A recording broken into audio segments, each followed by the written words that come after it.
place to promote the growth of Tigres in English through analysis, discussions, interviews, and more. Welcome to the Lautimes podcast.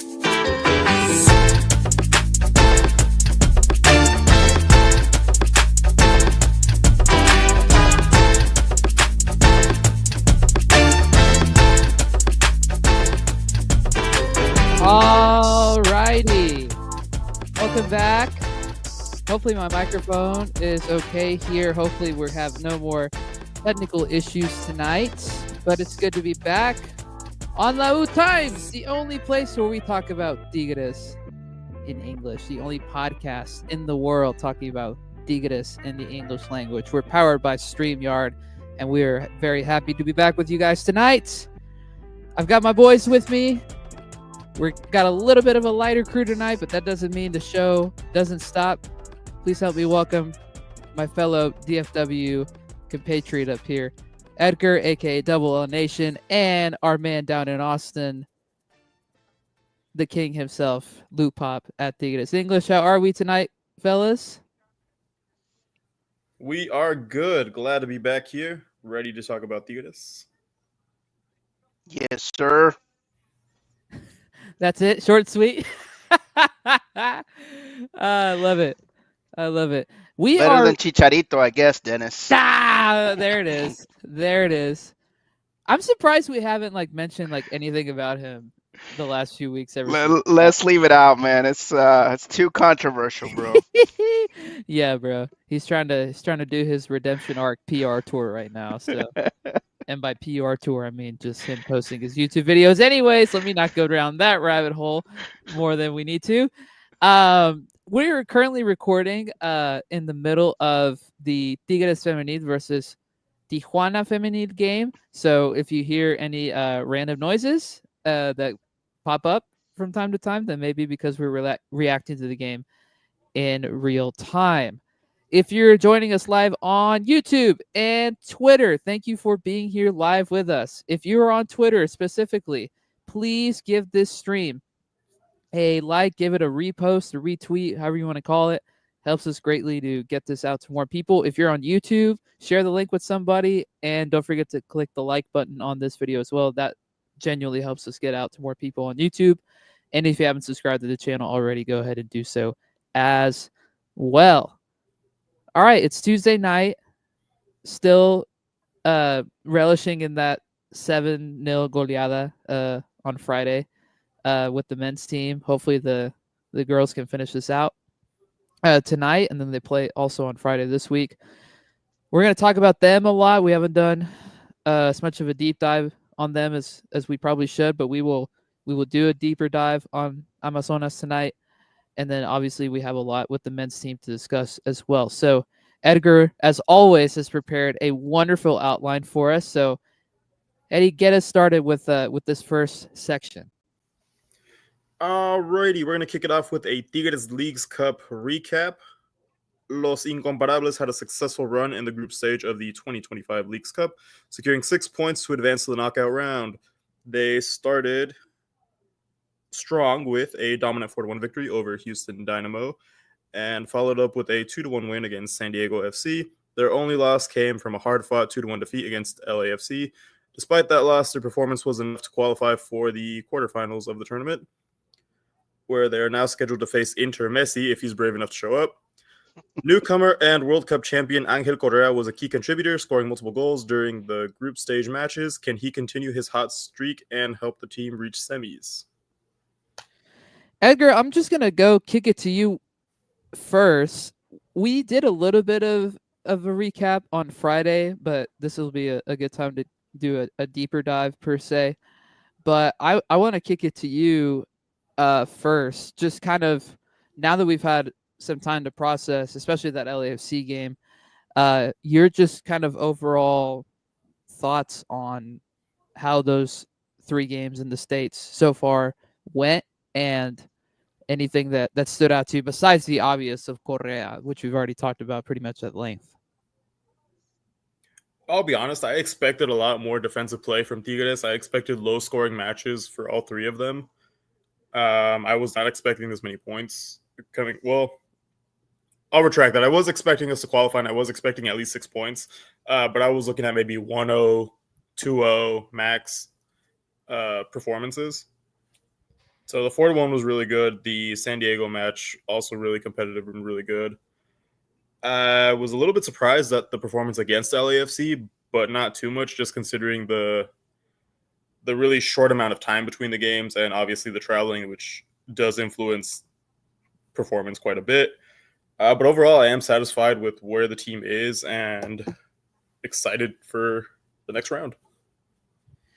Yeah, the travel I think we had talked about it on Friday, Lou. I think the travel had finally caught up to them a little bit during that game, and now that they've got a stretch here where they're at home in Monterrey, I'm sure that will do wonders for them ahead of the America match, but also, with Miami too. There's not going to be as much like crazy travel at this point with Leagues Cup since that main phase is over.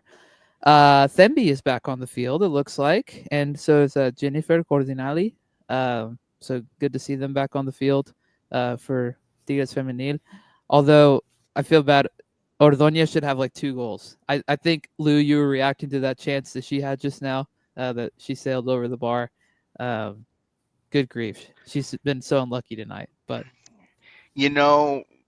Xolos pretty much set what they wanted to do right off the bat, set the scene for the game. They came to really beat us up tonight from the get-go. They've been really aggressive.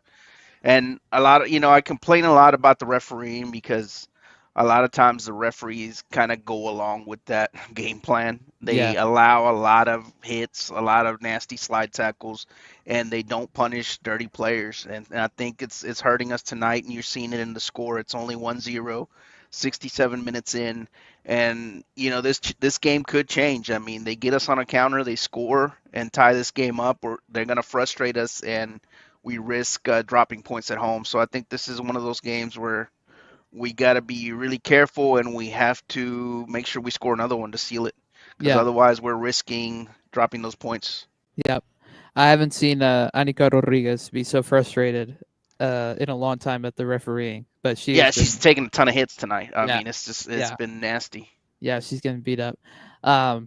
We'll continue to talk about them later on in the episode. But Lou, is there anything else that you didn't mention on Friday about Leagues Cup that you wanted to mention now? I don't have too much besides what Edgar mentioned. I think we can all be satisfied with what the team did. Obviously, it could have been much better, and it didn't need to be as stressful. We needed some help from some other teams to even qualify for that knockout round. But overall, the building blocks of what Pizarro's trying to do have been implemented, and those 3 games here helped with that, I think, even if it was a mixed bag of results. One thing that I didn't touch up on when we talked about it last week is how good this Pizarro team is getting at forcing errors when the opposing team goes on that defensive-offensive transition. They're really good at stealing the ball, intercepting, tackling, winning the ball back, and in a position where we can score. And if you go back and look at that Houston Dynamo game, we forced a ton of errors. A lot of those goals were off of errors, and they weren't unforced errors. It's not like Houston was making mistakes. We were forcing those errors. And so it goes to show the intent this team has to be able to win the ball back in our attacking third, to then be able to set ourselves up for, a score. And I think that's going to be critical in the upcoming games. We've got Inter Miami, who has a really good midfield, but if we can press them in the attacking third, now we're going up against their back line, right? We're forcing the back line to make plays, to play clean out the back. I think that sets us up for forcing some errors, possibly scoring. And with Correa being right there, I think now you have a really good shot at, even if you keep a low XG and a low amount of shots on target, you still have a good shot of winning that game because you're forcing errors. Right. Yeah, I think we'll talk about this probably in greater depth next week, but I think Orlando City gave us a really good Yes. blueprint as to how to affect Miami Yeah. with or without Messi next week. So just counter pressing and forcing errors, like you said, that goes a long way. I think it's pretty obvious that the best player in the group stage was Correa in Leagues Cup. Although I feel like if we were to have a second option, personally, I would say Romulo. I think Romulo was really good. I mean, he's been really good all season, but those 3 games he really shined. That would be my B option. But any other names you want to throw out? I'll take that as a no. Don't think so. Correa, clearly. I mean, it's hard to look past 4 goals, right? Yeah, and Averaging, Yeah. in the stretches of the game where we were struggling, it was Correa who stepped up and gave us yeah, the spark we needed. yeah, And he proved crucial in those games. So I think, you could mention, for example, Romulo, you can mention Bruneta, who had decent games, but I yeah, think Correa was just outstanding. I'll say this about Romulo though, how well he's adapted to that position. It one of the toughest things to do as a center back is to get your timing right, right? To know when you have to come out and press, or when you have to sit back and absorb pressure. That timing is really difficult to gauge, and it's a decision that you have to make in a split second when the game's at full speed. And he's done so well at getting that timing. I think he almost looks like a natural center back at this point. And that just goes to show what a professional he is, and how much work he's putting in during practice. yeah. Absolutely. Again, though, it's hard to look past a goal every 65 minutes that Correa had. So, but you're right about Romulo in that regard. Last bit about Leagues Cup. Looking at where the team's at, and now the pathway to a final, knowing that we're on the harder side of the bracket. We play the winner of Toluca and who are they playing? I already forgot who they. Orlando Magic. I mean Yeah, Orlando, or it. yeah, Orlando City. Whoa. Yeah, bro. Sorry, Yeah, wrong sport. yeah. Orlando Toluca, which that game's in LA, not in Florida because Toluca had hosting privilege.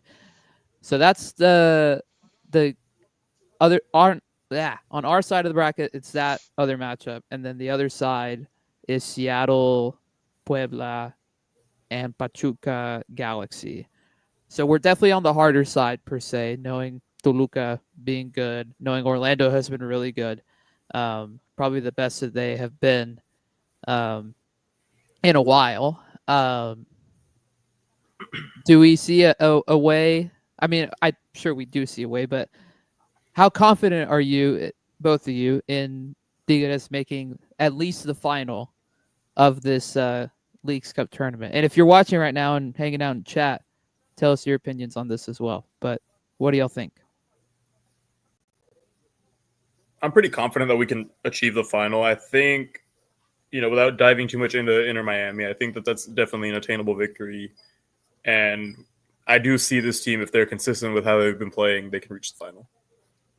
Yeah, I think you said it best, Dennis. Orlando gave us the blueprint on how to play Inter and how to make them uncomfortable. So I like our chances against Miami. I think Orlando is going to beat Toluca, and I think that's going to be a really tough game. They're almost a mirror image of our team, and they've got players playing at a really high level. I'm getting ahead of myself, but I'm just thinking like Muriel, Ojeda, Atuesta. They got a lot of weapons. So to me, this Leagues Cup is going to be a really tough road to the final if we can get there. Because, like you said, we got the hard side of the bracket, and if we get to the final, it's likely what, Sounders. I would say Sounders. Yeah. And so now you're looking at a team that historically has given us fits. So it's going to be a really tough Leagues Cup for us. And you got to travel all the way to Seattle for that, probably, because I don't think there's any more hosting privileges that we apply for unless we play Pachuca or Puebla in the final. Yeah, which slim chance. I mean, Pachuca has a much better chance, but right now Puebla, I think, is is coming off of a spanking, which is not good for their Yeah, confidence. they're the little engine that could, and I don't think that engine's going to be running much longer after next Wednesday. So, my apologies, Pueblita. But I hope they prove me wrong, but yeah, dude, yeah. exactly. Yeah. I mean, I think I'm in agreement. I think that Miami game, it's going to be a great game. I'm excited for just the entertainment factor that game should provide, and I think that is a very winnable game. After that, we'll see. But even if you don't win the semifinal, you're still guaranteed, which I guess doesn't matter for us because we've already qualified for Conca anyway. But you are guaranteed at least the third place match, even if you lose the semifinal. So that would be interesting to me solely because, okay, if you play a third place game, does Pizarro treat that as let's play a bunch of the reserves and see what happens with that? Does third place get you any privileges as far as Conca? No, it would like the only like we have to win Conca or we have to win. That'd be great to win Conca, but we'd have to win Leagues Cup in order to get that extra bye in Conca. Because the way that the spots are is that you get the round of I think 16 spot if you win, and then you get just a round of 32 spot if you get second or third, and we already have a round of 32 spot from our league position. Gotcha. So I think that would be a play the kids, play Tercero, play Tapia, maybe Felipao, depending on who's healthy. Vigon plays 90 minutes and drops 4 assists sort of game.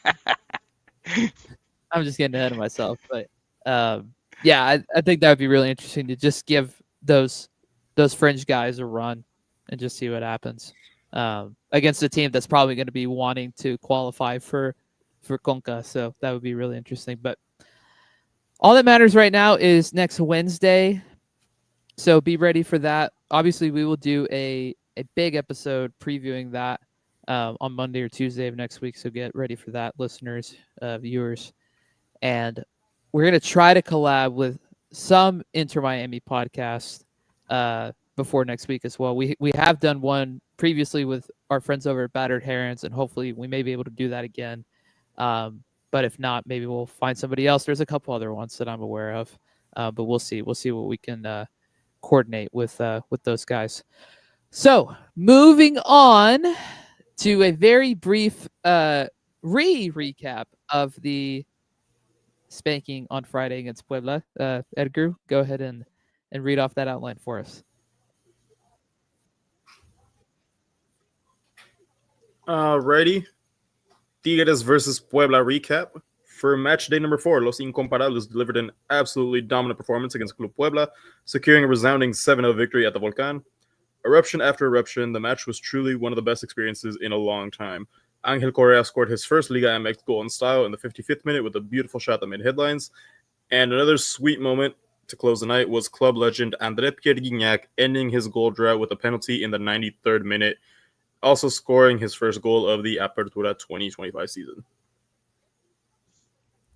Edgar, I know you were out of town this weekend, so I know you weren't able to watch, and I know you mentioned in our big group thread that it was a bummer that you weren't able to watch. So based off, I guess, highlights, is there anything you'd like to mention about just kind of overall analysis of the game and all the great vibes that became because of it?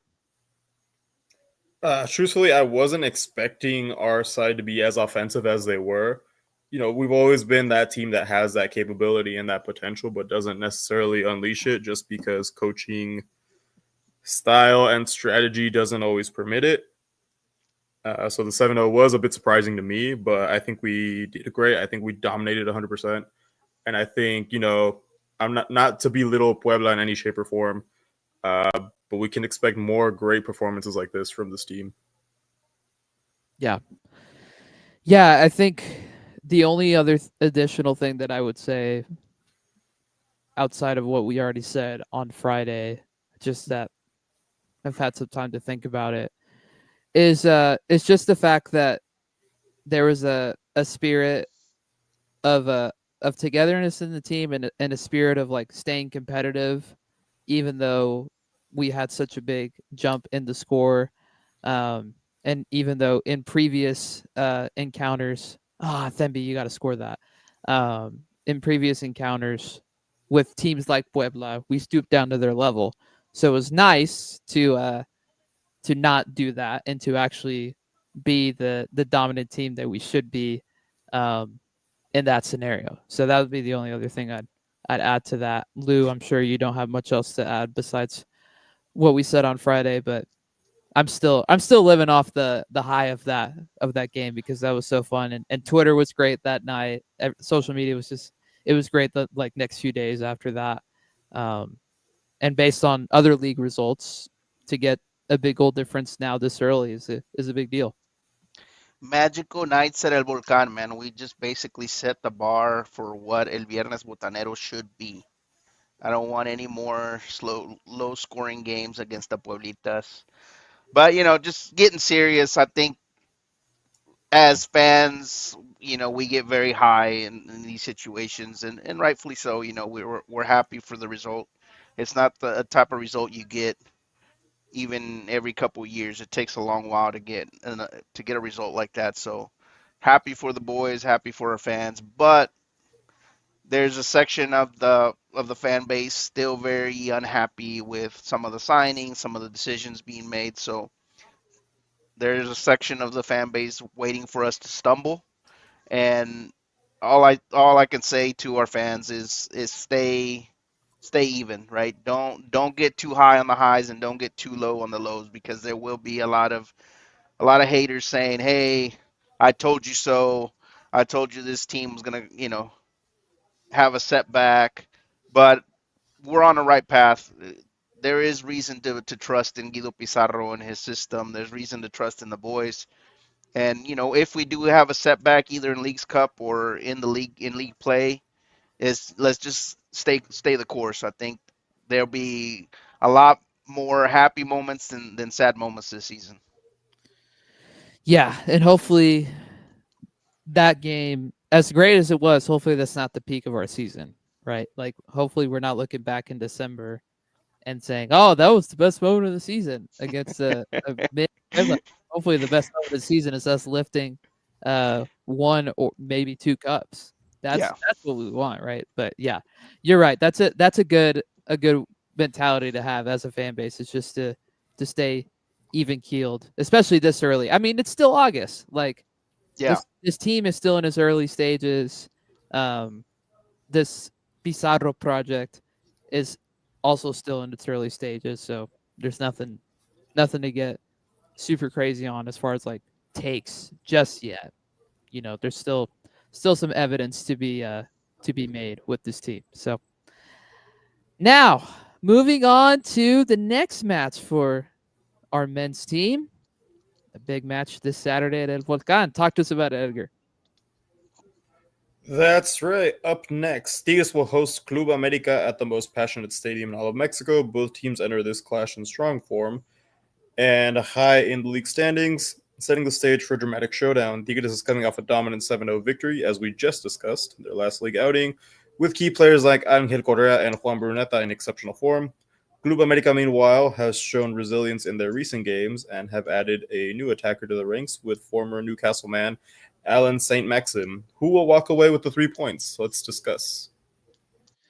Okay, so America comes off of their pretty embarrassing Leagues Cup performance, and they come back and have, I can't remember the exact result that they had um, this match day, but I know it was positive. Um, 1-0, I think, against Querétaro. yeah, that sounds right. Um, they've had a lot of new additions to their squad, so it'll be a different sort of America than we played before, especially with the new additions offensively. Although we don't know uh, if St. Maximus going to play I on don't believe Saturday. he is, Dennis. Okay. From what I've read and from what I was gathering in the conversation I had earlier with the Eagle Eye podcast team, they mentioned that he will travel but will not suit up, so he'll likely be in the stands for this game. Okay, gotcha. I wonder if that is a goal. Maybe they're gonna count that. Offsides? They're counting No, it. They're counting it. Jennifer. Yeah, She's back. Corginali. Let's go. Man, Love that. beautiful. Gosh, dude, we need We her. needed that. We needed that goal too, man. 5 minutes left in the game. Yeah, dude, and she needed that because I know that she's struggled to get on the field because of injuries this season. So, that's great. Yeah, that's interesting. I wonder if that is a like registration issue. If that's a like a visa sort of thing. Like From what I read, Dennis, Jargini was saying that he needs to get in rhythm and kind Okay. of get used to the rest of the squad. So I don't think he wants to plug him in and make him look bad because, rightfully so. The guys barely got off the plane, and now you want to plug him in against a big opponent. I think you're risking him not looking great and also getting himself injured. Right? You want to give him some flight hours in training and get him ready for the season. Yeah, that makes sense. Cool. Let's talk about our guys. What are we expecting as far as lineup goes? I imagine that we're going back to what has been the tried and true lineup of Aquino, Romulo Purata, Chuy, Nahuel obviously in goal, Gorri, Bruneta, Lainez Socied, Correa, and then the striker position being who knows? I mean, do we have an update on Nico Ibanez that we're aware of? Not No? that I know of. Okay. My guess would be is Nico plays because the knock he was carrying wasn't that serious, and he was rested against Puebla. So my guess would be he's ready to go. Okay. I thought I had read something about like some sort of update about that, but maybe I'm wrong. I'm not seeing it anymore. Um, I imagine that Gacelo Lopez starts this match. I would be really shocked if Ibanez slots straight back in. And I don't think this is the game where you start Ibanez or not Ibanez, Guignac. So that would be my guess. Any opposition to that? I think Gignac does start. Okay. Yeah, if Ibanez can't go, then I think maybe he does go with Gignac. Okay. I So mean, let me ask this before you go, Lou. Would you rather Guignac start against America or against Miami? against America, Okay. just because League's Cup is an elimination game, so I think you're gonna want the more athletic guy that can go the full 90, Yeah. either Engacelo or Nico. I think Okay. that's got to be the play there. Okay. I agree. Okay. Yeah, I don't disagree with that at all. Okay. Okay, so let's just assume Guignac starts. Probably won't get many youth minutes this game. We do have a youth minutes update that I will share later. Now that we have that number. Yes, we are in last place in the league, listener. Are we shocked? No. That would be my guess. Did this girl just yank Ferral's hairs? Yeah, and the thing is, she's arguing that she shouldn't Jeez. have gotten red carded when she basically tried to hit her low first and then pulled her hair. Jeez. Good grief. A game. Yeah. Good. I'm telling you, they were set to be nasty the entire game, man. Yeah. Walk in shame. Yeah. That's crazy. Golly. Anyways, okay, so we assume that's the lineup. How do we think this game goes? Knowing that America has been very vulnerable defensively for a while, basically this whole season. I mean, I don't think they've been solid, anywhere near as solid as they have been before. And there's a lot of shifting with their offensive guys. How do we expect our guys who have had more consistent rhythm recently with consistency in the lineup?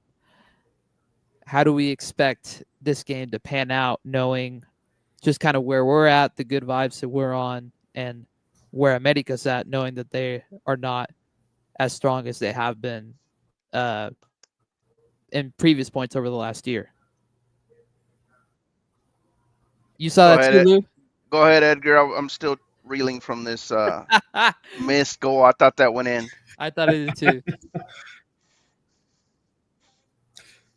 So this is definitely an America side that's a lot more vulnerable and a lot weaker than what we've seen in the past 2 years. I think this is a new low point for them. I think they have a lot more to prove and a lot more pressure, especially coming off a Leagues Cup where they didn't perform to the standards that the fans expect America to be performing at. So I think we definitely have the leverage there. And just, coming off the high of a 7-0, I expect another dominant game from our side, and I expect, those 3 points to stay with us. Shout out our first comment of the night, AJ, holding it down for us. This dude has been consistent. Shout out Corpus Christi. That's right, showing up consistent on the streams recently. Thank you for joining us, AJ. Threaker, where are you at? I know you're lurking somewhere in the chat, unless you're waiting until after the Feminine game's over.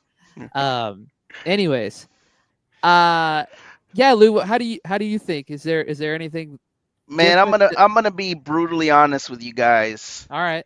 Look, there's been a segment of the media, I was spearheaded by Aldo Farias trying to make this a rivalry game. But if we are truly honest as a fan base, we have not been good rivals to America. They've owned us. Let's just say it. Let's just put it like it is. In the last 9 years, they've owned us. 1 win in the last 5 games against them, and when we won 1-0. I mean, we've gotten spanked every time. So this is a game where the boys got to come out fired up. This is a game that we got to go get, because it's the weakest America has been in 4 years, arguably. I mean, Edgar mentioned it, that there's a weakness back there in the back line, and the midfield is not as dominant as they used to be. My biggest concern is their wingers. I think it's well known that our fullbacks struggle against good wingers, and they do have good wingers in Sendejas and Brian Rodriguez. So it'll be interesting to see if they step up on Saturday against them. But if you take our guys up top, Osiel Herrera, Correa, Lainez, Bruneta, and whoever plays at the 9, Gignac or Gacelo, we should be threatening that defense. We should be threatening that back line. And it's now or never. I mean, if we can't get a win or an excellent result on Saturday, then forget it. America is going to continue reloading, and they're going to continue owning us. So I think Saturday is a good opportunity to really go out and get a good result at home, and get the 3 points. I think it's now or never. It's a do or die. Yeah, and it's already a critical point in the season, right? Like, which is, again, crazy to say about 2 games in August, but the caliber, the just sort of like on paper prospect of, oh, Tigres is going to play America and then travel and play Inter Miami right after that. Like, on paper, that is important in itself. Yeah. And so I think the boys will be up for it. You can tell that the spirit is high. You can tell that leadership on the field and off the field has done a good job of doing all the right things and keeping everybody up. And I mean, it's hard not to stay up after, a 7-0 victory, regardless of who you play, right? Like, this team hasn't had a result like that in a long time. And so I do expect the momentum to continue to carry in that. The midfield, to me, in these games are always like super interesting, because we know the quality, even though they've not been great recently. Like, we know the quality of America's midfield, specifically with Fidalgo, and just the engine that he is in that midfield, as far as like providing a spark creatively and kind of making things tick. if we can bypass that and start attacking that back line, like we said, that has struggled, specifically Israel Reyes, who I think has been really atrocious. Like he was awful in Leagues Cup. Yeah, he Um, struggled. and Malagon has had some good saves to start this season, but I think there has been a little bit of a dip in his form as well. I think the boys have to take advantage of that as best as possible, um, and try to continue to gel at the same time within this system that has worked mostly so far, save the LAFC game, which was a frustrating game for multiple reasons. Um, I do expect it to be low scoring. That would be what I would say. I don't expect this to be a ton of fireworks, but I think we're walking out as we get into score predictions here. I think we're walking out with a 2-1 victory on Saturday. One thing I want to mention, Dennis, and that I'll be watching for is Pizarro. I think last season, Giorgini really took him to school. He showed that he was a rookie coach when he put the game plan together, and then it didn't get executed, and we got caught in a mistake. The team really fell apart, and we fell right into Giorgini's game plan. Like I mentioned it right after the game last season. We played right into their game plan. Like literally, they won. That's what Giorgini wanted us to do is to go all out and try to go for the tie instead of playing conservative. And hopefully Pizarro took that as a learning lesson. He went back, watched film, and realized all the mistakes he's made.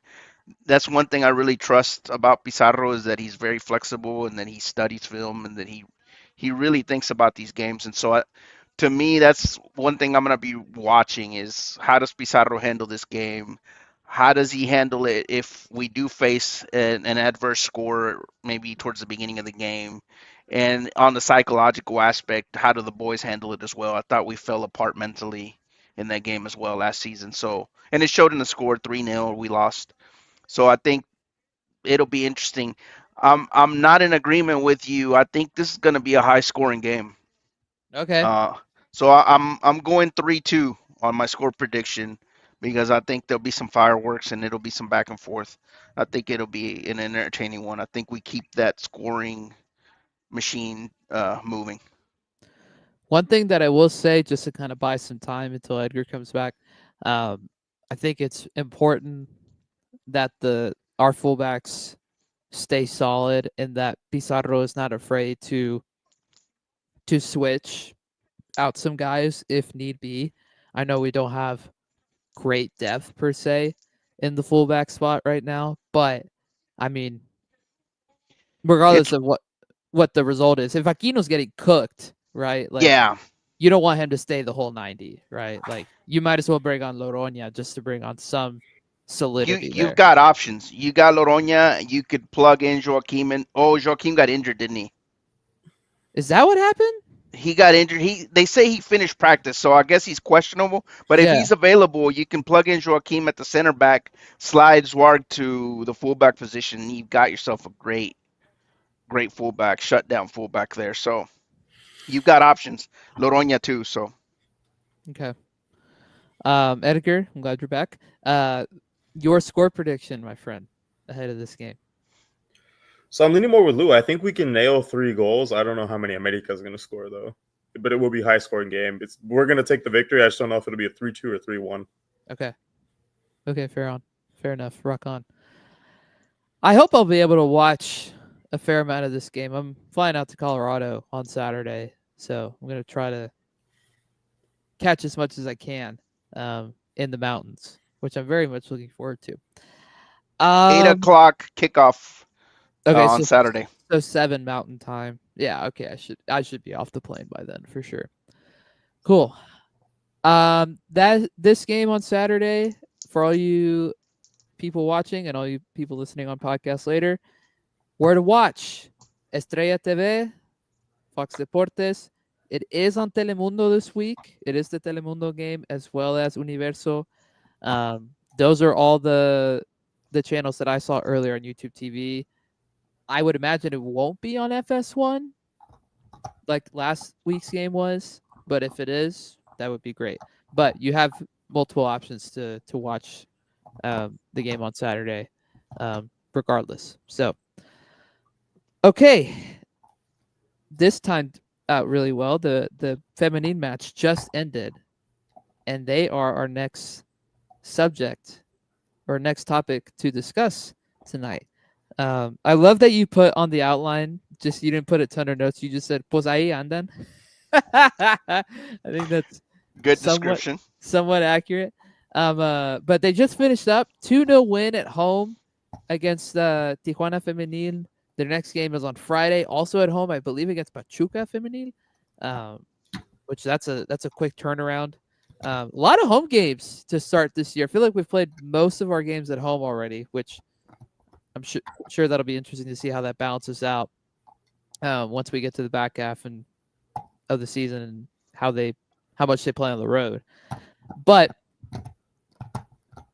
thoughts on where the team's at right now? I mean, I feel like, Lou, I'll kick it to you first. I feel like even though it's not amazing football, it's efficient. They're scoring. They're getting the job done most games. It's not as much of a struggle as it has been or as it was even last season. I don't know. I think there's some consistency building, but maybe you think differently than me. Yeah, I'm with Edgar. It's been like meh, not too flashy. I think a good portion of us are still unsatisfied with the end product. I think we know that there's more that we can get out of this team. And, to me, the weak link continues to be Pedro Loza. I don't know if he's reached his ceiling and this is the best we're going to see out of the squad. So there's a lot of concerns, even though we're getting results. We're battling for the top of the standings, but I think there's still a lot of concerns. I think what we saw tonight, for example, teams that play aggressive, that want to shut you down, that play in a low block, that come to destroy the game, you have a really difficult time breaking them down.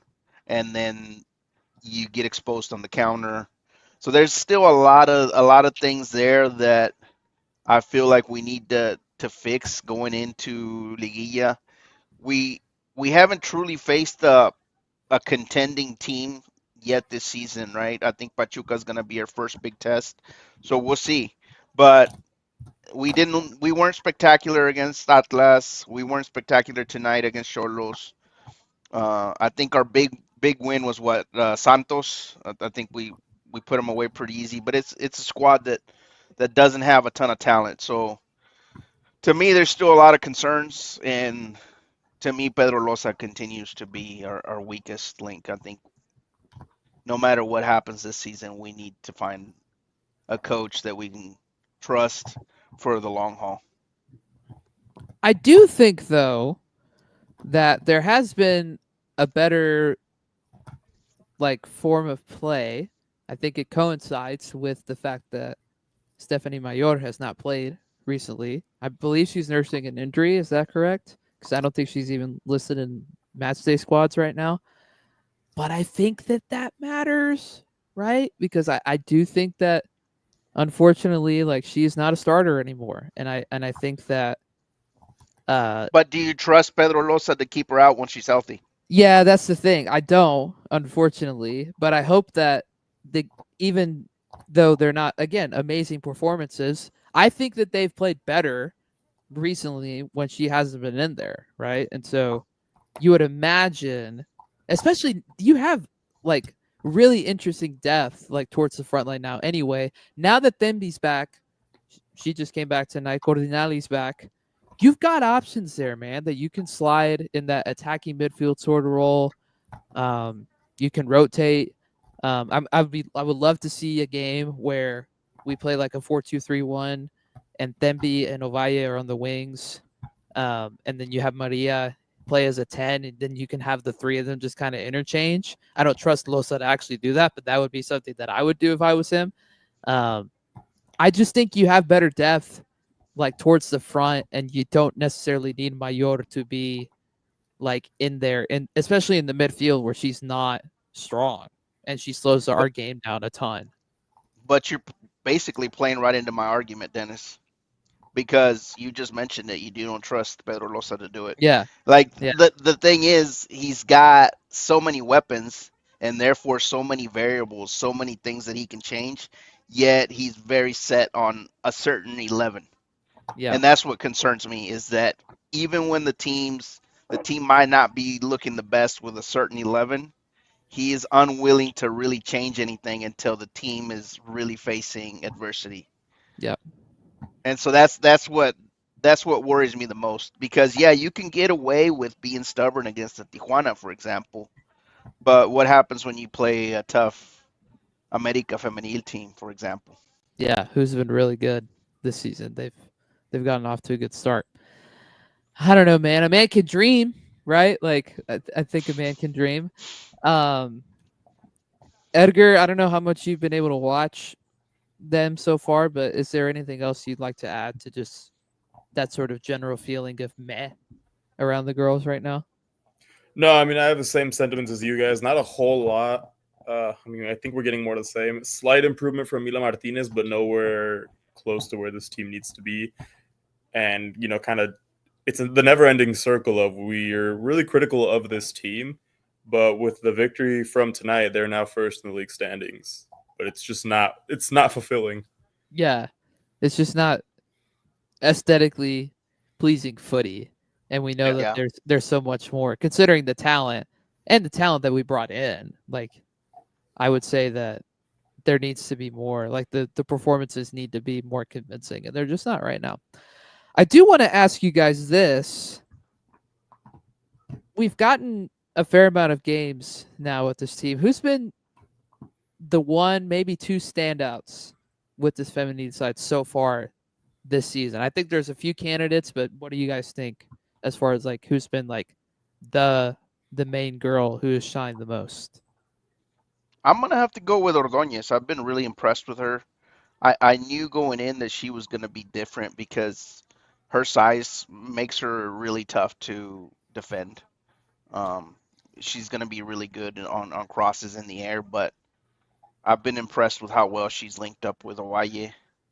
Her movement, she's always seems to be around the ball, which tells me she has great movement. She has the instinct to be near the ball, which is important for a center forward. And I think even when she doesn't score, she always gets close to scoring. And so I think to me, she's gonna be a really key piece for this team.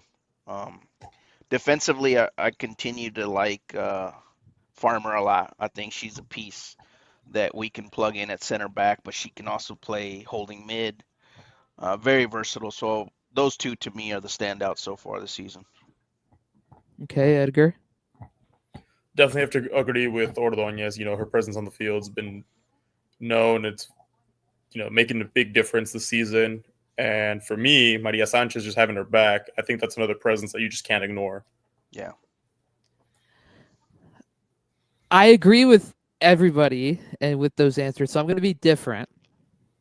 Jenny Hermoso, consistently scoring goals. That's all. Like that's what you brought her in for, right? Like you brought her in to get people in the seats because she's a marketable player. She's a big name player in the women's game globally, and she's a goal scorer. And she has been very consistent with that so far this season. So I'm going to say her. And I've also liked Enciso. I think Enciso has been a surprise considering we didn't know too much about her and kind of had some doubts as to why we were making the decision that we were with the left back spot. But she's been solid so far.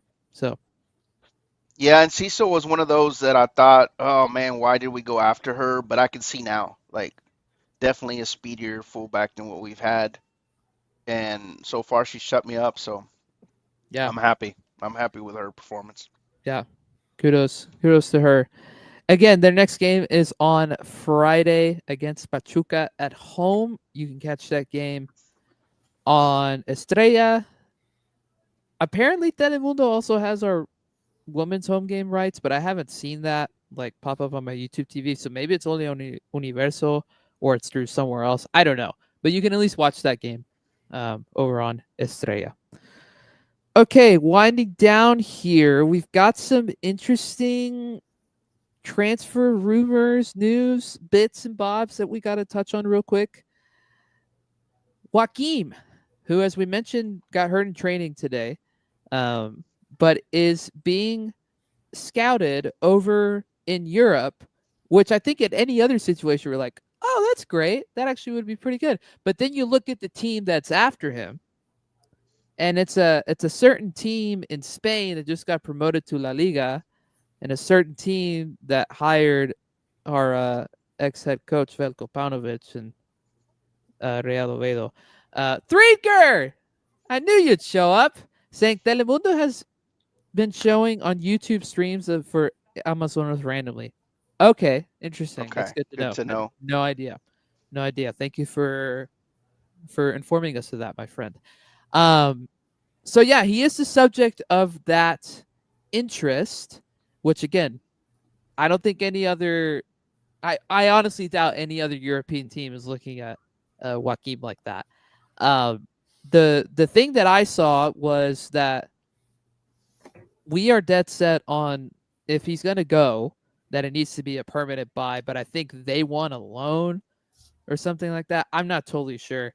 Edgar, I don't know how much deep diving you've done into that bit of news, but give us your thoughts on that and whether or not it would be a good idea to even let him go at this point. Yeah, so I do have the exact same set of information. They're looking more for a loan. I'm not sure if it's just strictly a loan to, get through the first season of promotion in La Liga, or if it's loan with option to buy later. But I know that Tigres is not necessarily looking to let him go at this time, regardless of the fact that, Romulo Suarez took his position in the starting 11. It's not necessarily something that Tigres is looking to follow through with right now. I think the consensus between the three of us and probably most of us that watch Tigres, most of us that are fans, is that it's probably really stupid for us to let him go at this point. From a pure talent perspective, I think there is a lot with him. I think he provides a lot, even though he's not playing too much right now. But also, you have zero depth at the center back spot right now. Besides, the two starters and him, unless you want to play Rafa Guerrero, and I think it might be a recipe for disaster coming off of his ACL injury. So, Lou, Bro, I know Purata gets injured, and we'll be calling Woodsy to go play center back, bro. I would love that actually. Lou, I know you're not a big fan of this idea at all. I've seen you say multiple times on Twitter the last couple of days that we do not need to let him go at all. No, and the reason I say that is not only because of the depth issue that you just mentioned, but also because I know that Pizarro ultimately one day somehow is gonna want to play with five at the back. And when you go five at the back, you're gonna need them, right? You're gonna need Suarez, you're gonna need Purata, you're gonna need Joaquin, and so looking towards the future, it's a guy you need, and the future could be this season still because the transfer window is still open till for another month. So no, it'd be foolish to let him go when you have a shutdown defender like him that can play that three center back role, and all we're missing really is one piece, one left wing back. We add one left wing back, and we're playing five at the back just like Guido wants. So to me, he's too good to let go. He's a guy that we're going to rely on. Somebody's going to get hurt, going to have to miss a game or two here and there. We're going to need to plug him in. We just mentioned it right now. If Aquino's getting roasted against America versus Brian Rodriguez, we're gonna have to pull Aquino and bring in a guy like Joaquim to shut it down. So no, like we do need him. We just can't. And besides, it's Pauno, man. Let's not do any favors to that dude. After he held our team hostage for months, we're not gonna do him any favors, man. We shouldn't even be picking up the phone, bro. If it says Pauno on the caller ID, you Stinking send it right to voicemail.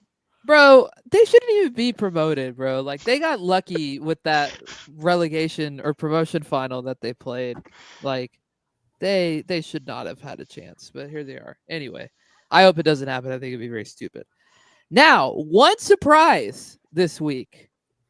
I think we've been like suggesting this idea before, but I didn't think it would actually happen, especially now. Samir is no longer on Tigres payroll. He has ended his loan with Mazapan and has been permanently transferred to Saudi Arabia, which again, I think a couple of us, at least I think I've mentioned it once or twice here on the show. Edgar, give us the full breakdown on the details of that deal, because again, it was kind of a out of nowhere thing, but I think one that has finally reached its conclusion, and a conclusion I think we can all be happy about. Right. So Samir was on loan with Mazapan.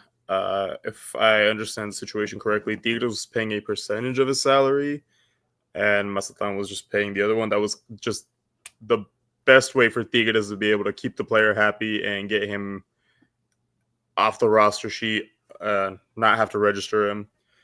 Yeah, it seems that someone came knocking, asked for his rights, and Tigres was quick to say yes, take him off our hands. What's the money on this deal? I know there are some numbers thrown around, but do we know what actually was the final tally on that? I think it was $6 million. Which that's pretty good for a guy that fell out of favor here and was playing at one of the lower league teams in our league, or lower tier teams in our league. That's a pretty impressive coup financially. Can we talk for a second, Dennis, how we continue to do poor Siboldi dirty? Yeah, bro. I mean, not only did we fire him with no justifiable cause, made him look like a terrible person, his whole staff tarnished his reputation. He goes and finds a good spot in Mazatlan, a job, has a few of our players, former players, and then all of a sudden, like 5 games into the season, we yank one of his players and be like, "Nah, man, we're sending him to Saudi League." I mean, I'm happy for the money, dude. I mean, that's $4 million in our pocket, right? But we continue to do that poor guy dirty, bro. One of our legends. Hey, but at least he still has a Fierro, so he's got Fierro and he's got Jordan Sierra. If you guys remember the Ecuadorian holding mid from back in the day. Yeah, bro. Yeah. The team that he has been transferred to is Al Najma in the Saudi Pro League. This is their, I don't know if this is their first year in general, but they are back in the Saudi Pro League. They were promoted from the second division this past season, so he will be playing against the likes of CR7 and Sadio Mane and Kingsley Coman, who just joined Al Nassr, I think today or something like that. So Benzema. Yeah, all those guys. So can we get Edgar on the phone to maybe suggest Antuna as well in Cordoba? We got 2 really good talents. Yeah, for sure. Well, speaking of Antuna, was somebody just era puro chicharrón, or is that bit about him potentially being interested in joining Leon actually a thing? Because I saw something about that on social media, but I don't know if that had any real legs to it. I have not seen that anywhere else besides one single post. I know it's been said that he's on the chopping block for Tigres, that Bizarro's not interested in keeping him around. But as far as any suitors, I have not read that anywhere else besides that one post. Okay. If he needs a letter of recommendation, I'm willing to put one together tonight. That would be great. Does Fierro still have the Tigres clause, says Streetker? As far as like him coming back, is that what you're referring to? I think it's still a loan. I think it's still a loan. Yeah. Like we have the option to recall him at any point. Okay. Because I thought so his Leon move was a loan. as well? Is that what we're saying? Yeah, I Or don't believe Leon bought him outright. let me look this up. I believe it's still a loan. Okay, let me look this So it up. was, Just yeah, Leon had acquired his services through a loan with an option to buy, but Tigres had the buyback clause to where kind of the same situation that was with Tapia, the goalkeeper. yeah. América could just buy him back regardless of anything. I think Tigres just made the same deal with Fierro. Okay, so I'm looking it up on the interwebs with very reputable source, Wikipedia. But usually Wikipedia is good about roster stuff. It was technically a permanent transfer to Leon, but I think you're right. The buyback clause, which that's a thing that happens, like in Europe, like Liverpool. Not to bring up Liverpool every show, but just to use them as an example, they put in a buyback clause when they sold Jarrell Kwanzaa to Bayer Leverkusen, right? Like, and I think that clause is like 50 million. James Trafford, yeah, the goalie that Man City got, also same thing. Like, he got sold to Burnley, but they told Burnley we have a buyback clause, and Man City bought him back with that buyback clause. So that's a thing. So I imagine that's the same situation here. Is that it was a permanent move just to get him off the books completely. But if for some reason he pans out and it's like, oh, we want it back, then Yeah. there's your option there. So I think from that information, what makes sense to me, and I'm going to verify this now, is that I'm pretty sure Fierro is on loan at Mazatlan. Mazatlan. That's probably what that situation is now.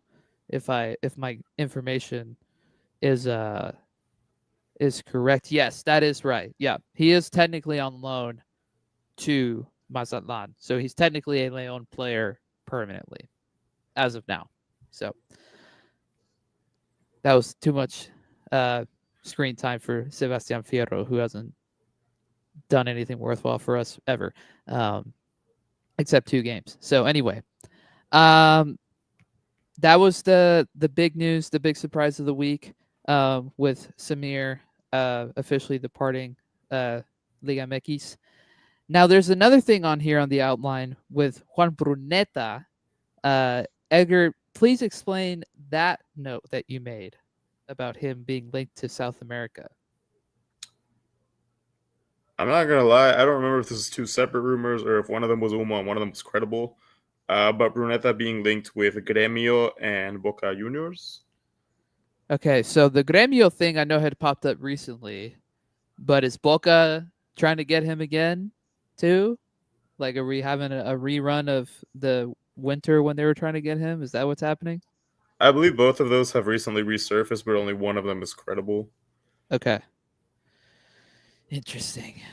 Those South American teams, man, they're an interesting crop, I would say, with how they do rumors and stuff. But I mean, at this point, it's not probably worth the hassle to try and sell him, unless they're like 20 million. Boom, here you go. Not happening. I just don't think they have the funds. Nah. No, I don't think either team. Yeah, and if they did have the funds, they try to Klarna it anyway, afterpay it anyway. So knowing them, but anyway. And it looks like it is Gremio, the credible rumor. Okay, so the one that had kind of leaked out a couple weeks ago, but I don't think that's happening at this point. The other bit here, Tigres and Amazonas being selective about filling their foreign player spots. Dive into that as well for me, Edgars. Provide some more context there. So if we go back to about maybe 3 weeks ago at this point, Pedro Loza had said in a press conference that they are still looking to fill foreign player slot that is available for Tigres Femenil. They're just being taking their time with it, essentially, to paraphrase. And we know that Tigres on the men's side has also been trying to fill their foreign player slot. We had the MLS player who was close, but transfer talks broke down. Allegedly, both teams are still looking to fill these roles. But at this time, we no longer have like credible rumors to tie to these vacancies. I know Tigres Femenil was looking for a player in Europe, specifically La Liga. But I have no idea what happened there. Wasn't there a recent post about a NWSL player, Spaniard, that Tigres is supposedly interested in? Somebody Yeah. posted it in the group chat just, I think, earlier today, like this afternoon sometime. Oh yeah. Daniel Lopez from Chicago Red Stars. Yeah, so that's floating around. I'm seeing, going back to a rumor that we've talked about recently, Guido Rodriguez. I believe he's gonna stay at West Ham, although it's because what I'm seeing from West Ham sources, they are struggling to find buyers. Which, I mean, I think we would take him in a heartbeat if they lower the price a little bit. But there's also now been some rumors linked around him being linked to Saudi teams as well. So I think that ship has unfortunately sailed unless West Ham is willing to lower their asking price. And it also kind of feels like to me that he doesn't want to come back to Mexico right now. I think that, I'm telling you, it's a World Cup year, and I think that he probably has in his mind that he wants to at least still be somewhere competitive to at least hopefully make the roster next summer here. Although I don't know how likely that is, knowing Argentina's depth. So I guess all that we're banking on at this point on the men's side is Rosales to hopefully work out. Even though at this point there hasn't been any progress made one way or another with that. So I don't know. We'll see what happens. I think that both teams need to fill those spots accordingly. I think it'd be a waste to let them just those spots be open and rot for a semester. So unless they're planning on something different, unless the plan on the men's side is we're keeping this open for now, but we're gonna go get Bowanga after the MLS season is over in November, December. Which I don't know. Maybe that happens now that Son's there, but we'll see. I am. Let me say this. I'm a little bummed that Son signed after they played us. It would have been cool to. We probably would have gotten cooked, but it would have been cool for us to have played against them. Just saying. I Yeah. like the guy a lot. Oh So yeah. maybe we'll get a second chance at that down the road. Okay, stepping away from transfers, we do have some news on the merchandise front. As we all know and love, we do love to talk about merch and kits and stuff here. Our friend Tigres Jersey revealing details today about the new femenil kit that is supposedly going to drop on Friday, which I imagine the girls will wear it on Friday at home. It's a kit that has been talked about a little bit, but the details were not super extravagant until today. For all you who are watching right now, I'm revealing it to you right here. I know the color of my screen is not great, but that is a purple kit. That's like a tiger claw or tiger striped design that they have gone for with this kit. I think it looks very, very good. I think it's better than the green one that they put out last year. That ultimately, like, it was a fine jersey, but it, like, what was the purpose of it? You know, like there wasn't any like crazy Yeah. like meaning design wise. At least like they're going for the tiger stripe vibe with this one, and this purple looks really good. So personally, I'm a fan. I will be buying it. I think I'm probably gonna get one for my mom and I because purple is a color that means a lot to us in our family. So that may be something that we twin with. But what are y'all's thoughts? I like it. I think that's another one that I'll add to the collection as well. Definitely an improvement from last season's. I'm with you on that. Nothing tops the first one. I think the first one is still the best one, but I think they're getting back into that color scheme that made the original such a success. Yeah, I agree. Threeger's saying way better than last year's. Oh yeah. Yeah, absolutely. For me, like the purple, and I guess it does go back to like that first kit, just became the identity of that team. So I love it. I love the purple's back. I was not really a big fan of the last kit, and I also really wasn't a fan of the alternative logo that they used for Feminine, mostly because I feel like that logo was used more in unofficial merchandise for the longest time, and so it just didn't feel authentic. And then the club kind of, just randomly took it and slapped it on something. I was not a fan of that. Yeah, I'm very much looking forward to seeing how it looks on the field. I'm sure it's going to look great, and I hope that there's some other like little purple pieces that they put out with that jersey, as well, that show up on Tigre Tienda. So, as far as we know, it's coming on Friday, and it will only be available at Tigre Tienda like they usually are. So just ready your wallets accordingly if you would like to buy them on Friday. Again, Time Again, to empty the bank account one more time. yeah. I haven't got the other kit, the anniversary kit yet. The Adidas Originals. Yeah, same. That's on my list. Now this is on my list. Yeah, The ugly blue away kit is on my list. yeah, I bro. need that one.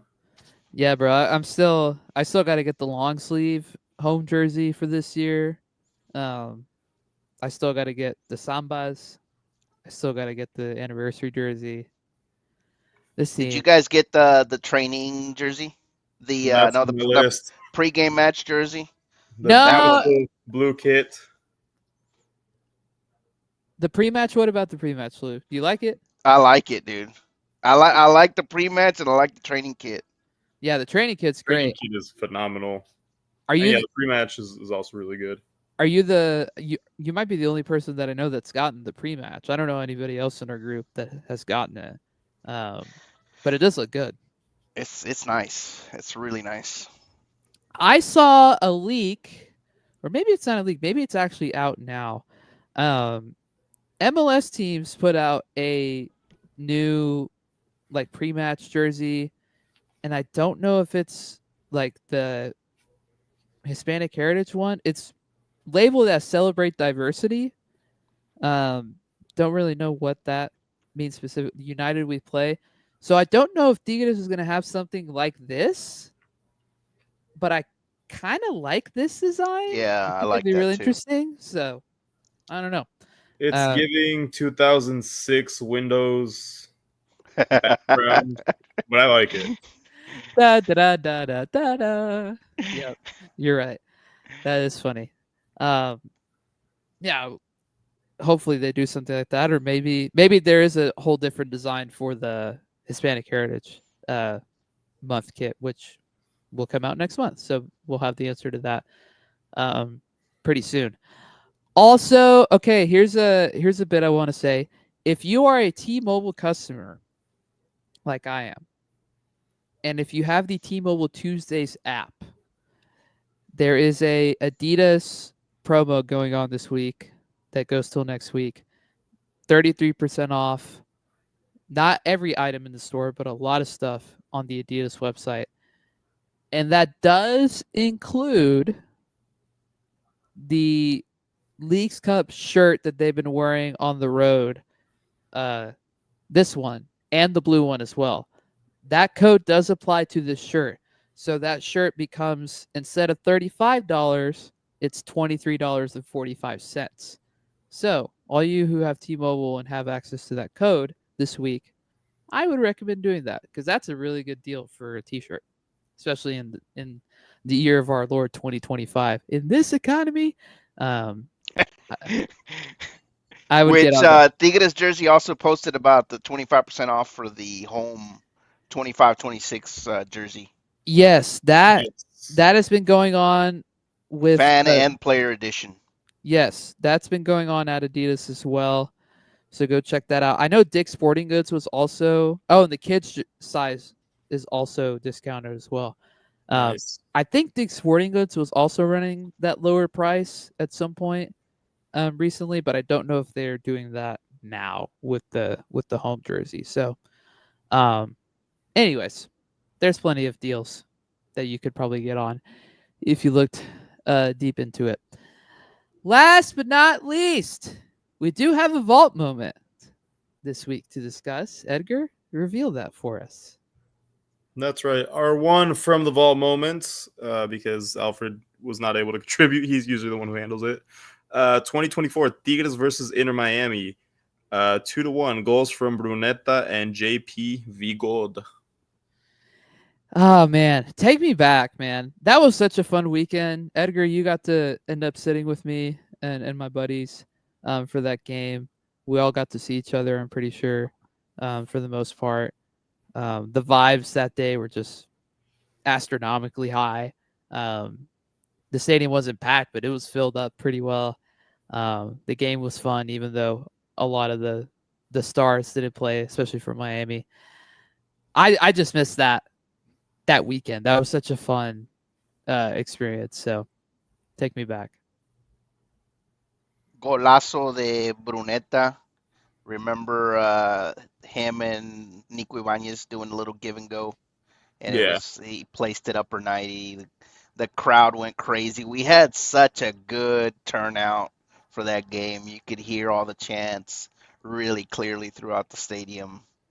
But the Miami fans came out, and I thought it was a good mix of fans. But we did dominate the stands. Coming out of that stadium, a lot of our fans were still chanting. Really awesome, like you said, really awesome weekend. It was probably the best game, the best time we had under Pauno. I think we can agree on that, right? After that, it was all downhill. Yep. So I think that was the best memory under that rough Pauno era. Yeah, absolutely. Yeah, you're right about the atmosphere. And I was watching back the highlights of that game. I went on a rabbit hole of looking at all of our past League Cup games over the last few years, just watching highlights of everything. And I loved the call that the English broadcast team for Apple had for that Brunetta goal with Jake Ziven and Taylor Tolman. They perfectly like captured that moment well, and yeah, that was fun. So hopefully we get more weekends like that here soon. Shout out Peter for holding it down for us next week in Miami. I know he's gonna be there physically. Hopefully some of you guys are also planning to go as well. And then hopefully after that we'll see what happens, where we end up, where our travels take us. We could end up in LA again. We could end up in Seattle. We could end up in Orlando.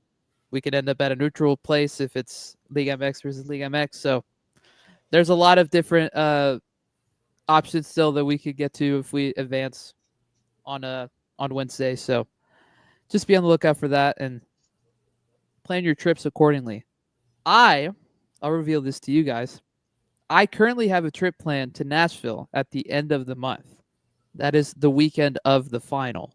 However, instead of getting basic economy like I usually do with American Airlines, I got the tier above, which has some flexibility with how you can change your ticket.